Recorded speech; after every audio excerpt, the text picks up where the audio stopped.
My wonderful viewers. We have come along, and this part is the part we wrap up this story.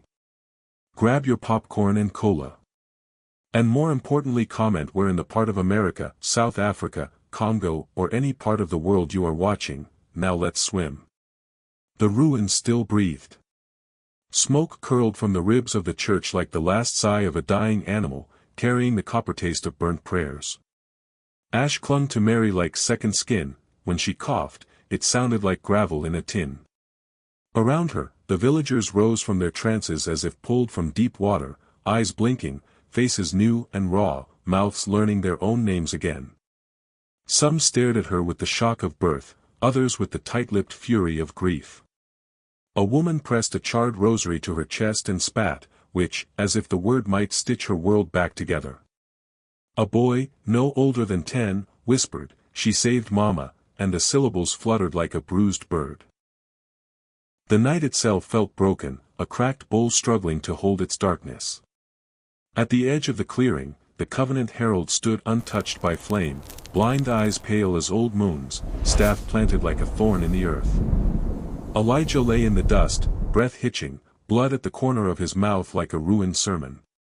Ngozi knelt beside him, hands trembling, grief moving through her like weather, gust, lull, storm again. Mary tried to stand, the ground shifted under her feet as if the fire had loosened the bones of the world. She remembered the ledger's scream when her blood wrote her name, the way the page drank it like a thirsty god. Somewhere inside her veins a warmth still moved, slow, pulsing, like embers deciding whether to die or to bloom. The crowd pressed closer, a tide learning which way to turn. Accusations cracked like kindling, gratitude fizzed and faltered, fear braided them all together. "What have you done?" someone asked, and it sounded less like judgment than a plea. Mary steadied herself, shoulders quaking, and felt her mother before she saw her, Grace, swaying at the fringe of torches, the humming finally fallen silent. For a heartbeat those eyes, her mother's, not the Covenant's, looked out at her, and love flashed like a match in wind. Then the match went out. "She is no longer your altar," Mary said to the dark, unsure whether she spoke to the villagers or to the night itself. The herald tilted his head. His voice slid through the heat like a blade in water. "Not broken," he said softly. "Crowned." The word lodged under Mary's ribs. Crowned, like fire on a brow, like a circle that won't open. Elijah tried to rise, his rosary rattled like dry seeds. Ngozi caught him and shot Mary a look that was both shield and question. From the trees, a new wind arrived, smelling of lamp oil and iron. Footsteps, measured, unhurried, touched the ash. A tall figure stepped from the torn edge of night, cassock dark as a closed eyelid, face lined like a map of old storms. He carried no flame, the air made way for him. "Who speaks for the living?" he asked, voice low as a drum buried in earth. The herald's blind gaze did not shift, but the staff tightened in his hand. Mary's pulse climbed the ladders of her throat. The stranger's eyes, ember, steady, found hers and did not look away. "Child," he said, not unkindly, "when fire chooses a house, it does not always ask the door." The villagers' whispers swelled like dry leaves caught in a restless wind, circling Mary as if she were a fire they dared not touch but longed to smother. Some wept in gratitude, kneeling in the soot as if she had pulled them from death's jaws, others spat curses, their voices sharp as broken glass. Witch, deliverer, bride, each word struck her skin like sparks.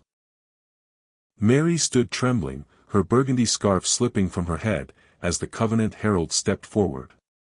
The blind moons of his eyes reflected nothing, yet when his staff struck the earth, the noise rippled through her chest like a second heartbeat. His voice came low, almost tender, yet heavy enough to bend the air. "Child of fire, you have not broken the covenant, you have crowned it." The villagers hushed. Mary's blood ran cold. Crowned. The word clung to her like molten iron, reshaping her even as she resisted. She wanted to scream, but her throat was a locked door. "What do you mean?" Elijah croaked from the ash, his voice cracked like shattered glass. The herald tilted his head, his wrinkled face drawn into a smile too thin to be kind. When her blood touched the page, the vow did not die. It moved. The fire chose new ink, and it burns now in her veins. Mary staggered, clutching her chest. She felt it, an ember deep within, pulsing as though her heart had been rewritten. Ngozi's face hardened, the scar on her jaw twitching like it too remembered pain. So she is their bride, she spat. The covenant wears her name now.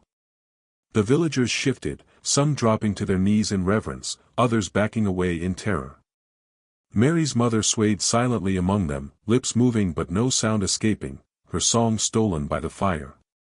Tears blurred Mary's sight. She wanted to run, but every step felt chained by invisible hands. Then, through the smoke, the stranger's voice cut clean as a blade, "No. She is not the covenant's bride, she is its mirror." Father Malachai stepped fully into the light of the ruined clearing, cassock heavy with dust, amber eyes fixed on Mary with the steady weight of a storm gathering. "A crown may bless," he said, "but it may also strangle. The question is not whether she wears it, the question is who placed it on her head." The herald's blind eyes flared white, and for the first time, his voice shook with something close to anger. "She is chosen.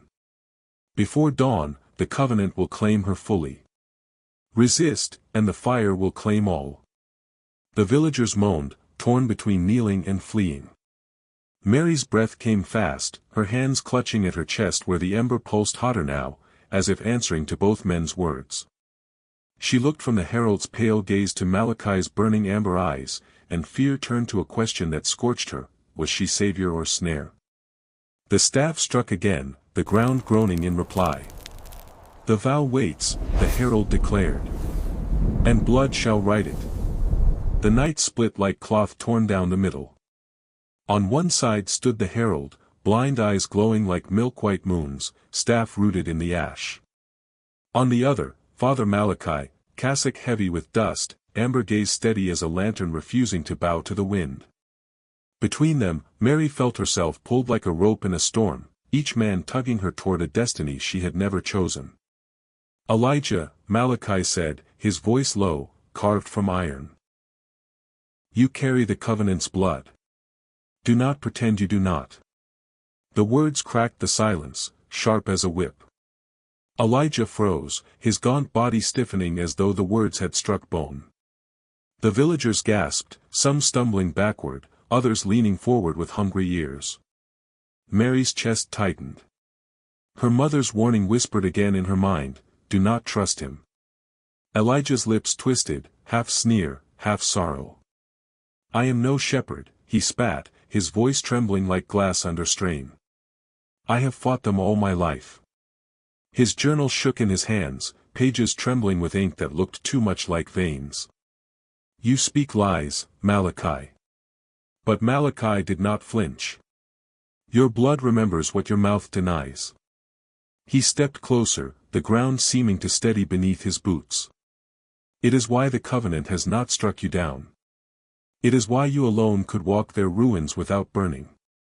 His words fell heavy, stones dropped into a still pond. The villagers turned, eyes darting between Elijah and Mary, fear and fury twisting into a single rope of chaos. "He is one of them," someone shouted. "No," another cried, "he saved us." The clearing quivered with division, their voices like jagged shards scraping against each other. Mary's breath came ragged. She looked at Elijah, the hollows under his eyes, the blood still crusted at his lips. He had carried her through shadow, prayed over her when hope was ash. And yet, her mother's voice. The ember in her chest pulsed hotter, as though it too knew. Ngozi stepped forward, her scar burning red in the firelight.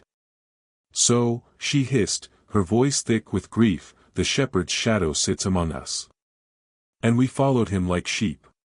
Her fists clenched, her eyes flashing with the storm of betrayal. Elijah's face broke then, not with anger, but with pain. He looked at Mary, his voice dropping to a whisper that bled like confession. "I carry their blood, yes, but I am not their vow." I chose another road. His eyes shone wet, hollowed by centuries of guilt he had not lived but still bore. The herald struck his staff. Sparks leapt, and his voice split the air. Blood does not choose. It binds. And bound he is. Mary's knees weakened. Elijah's shadow seemed longer now, darker, a chain she hadn't noticed tightening around her. She wanted to scream, to tear the ropes of fate with her bare hands. Instead, her voice cracked like a match struck in rain. Then tell me, who among us is free? The villagers fell silent, the question hanging like smoke. And for the first time, even the Covenant's fire did not answer. The clearing quivered with division. Words ricocheted through the smoke like stones flung in a market quarrel. Which? Savior. Shepherd spawn. The villagers' voices braided into a rope of confusion, pulling tighter, threatening to strangle itself. Mary stood at its center, trembling, her chest a drum where two hearts seemed to beat. Her own, and the ember the Covenant had branded into her. Ngozi's shadow broke from the crowd. Her scar caught the firelight, a red slash of grief carved into her jaw. She moved with the weight of a storm gathering on the horizon, her wrapper clinging damp to her body, her fists curled like stones. Her voice cracked open the night. They promised me Chaik's return, she said, raw as a wound. Promised me his soul would rise if I bent my knee. And now you, she pointed at Mary, her finger sharp as an arrow, you hold the crown that should have freed him. Mary's breath snagged. Ngozi, no. Her voice was water against flame. Tears blurred her sight, but she reached her hand out anyway, palm trembling, as though one touch could stitch broken trust. Ngozi's face twisted, grief and rage quarreling inside her. If your blood can write names, then let it write his, she spat. Give him back, and I will let you breathe. The villagers gasped, their chant stumbling. Some clutched each other, horror in their eyes, others nodded hungrily, whispering that yes, a soul for a soul, a fair trade. The ember in Mary's chest flared, burning her ribs. She shook her head, voice trembling. It doesn't work that way. The Covenant devours, it doesn't return. Ngozi stepped closer, her shadow stretching long as a spear. Her eyes glistened wet, and for a heartbeat Mary saw not anger but the naked grief of a woman carved hollow by loss. Then what good are you? Ngozi whispered, her voice shaking like glass ready to shatter. Grace Collins stirred at the edge of the torchlight. Her lips parted, no hum this time, only a whisper that wove through the fire, child, chains break, but tongues betray first. Her eyes flickered human for a heartbeat, then drowned again in the glow. The herald struck his staff, sparks leaping like fireflies. Choose, he thundered.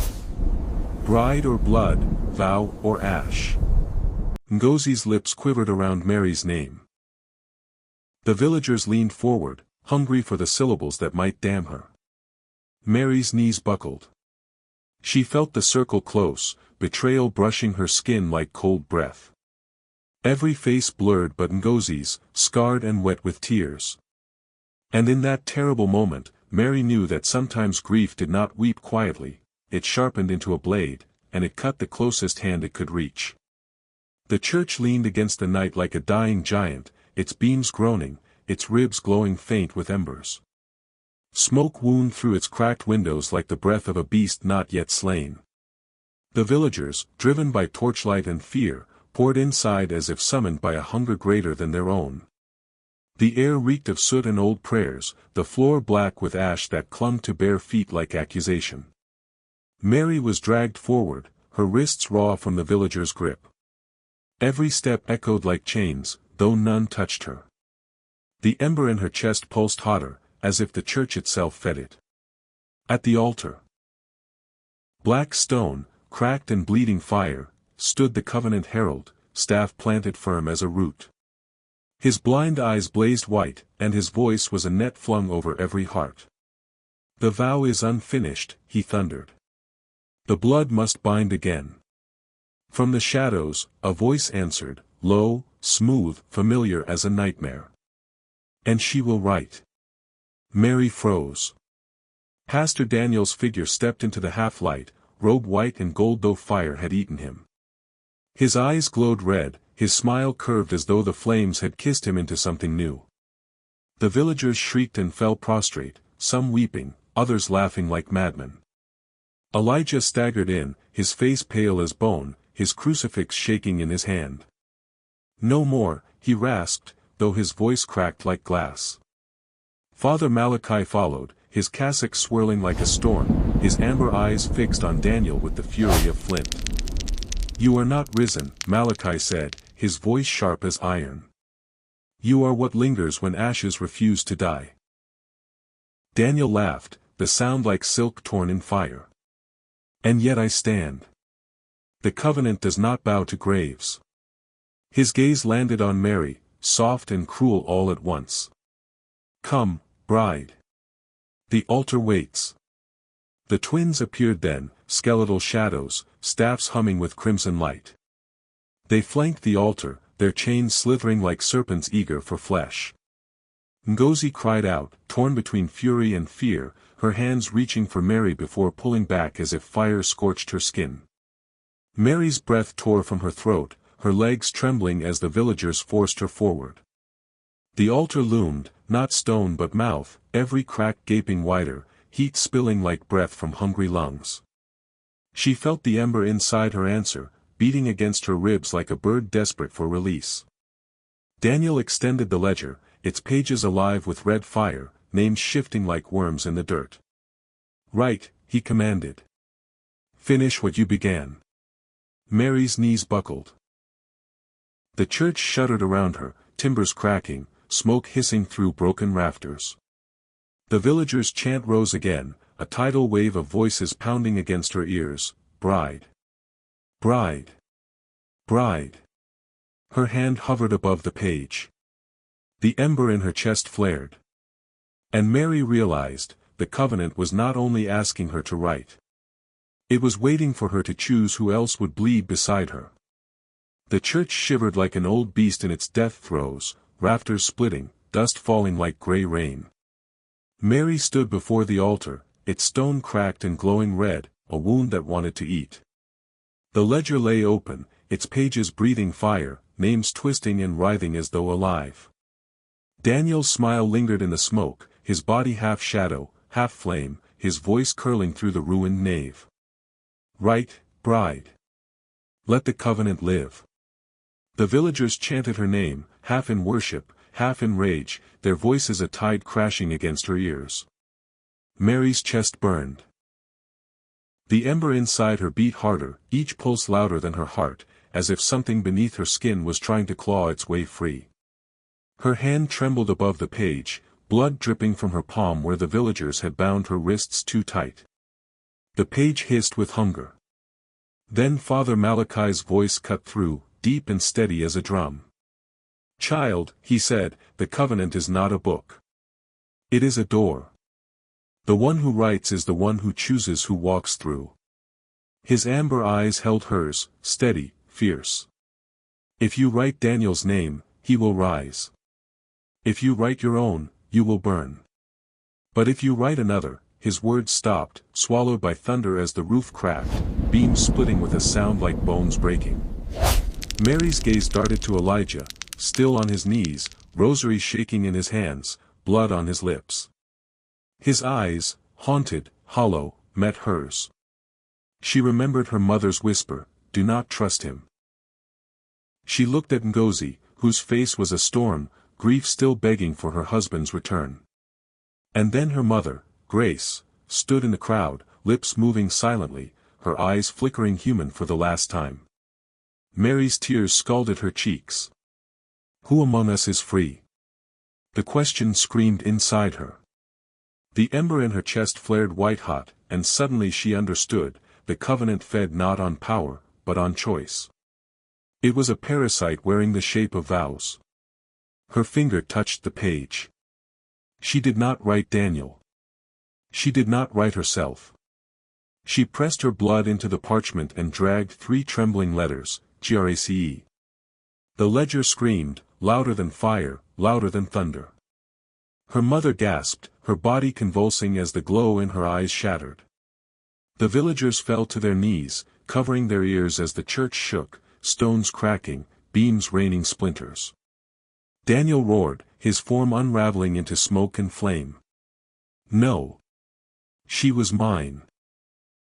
Grace's voice, clear for the first time, rang like a bell in the chaos. No, Daniel. I am free. She turned her gaze to Mary, her lips trembling into a smile. And so are you. The ledger burst into flame, pages curling like wings of a dying bird. The altar split down the middle, a scream escaping its cracks. The villagers scattered, the twins howling as their chains turned to dust. The herald lowered his staff, blind eyes glistening.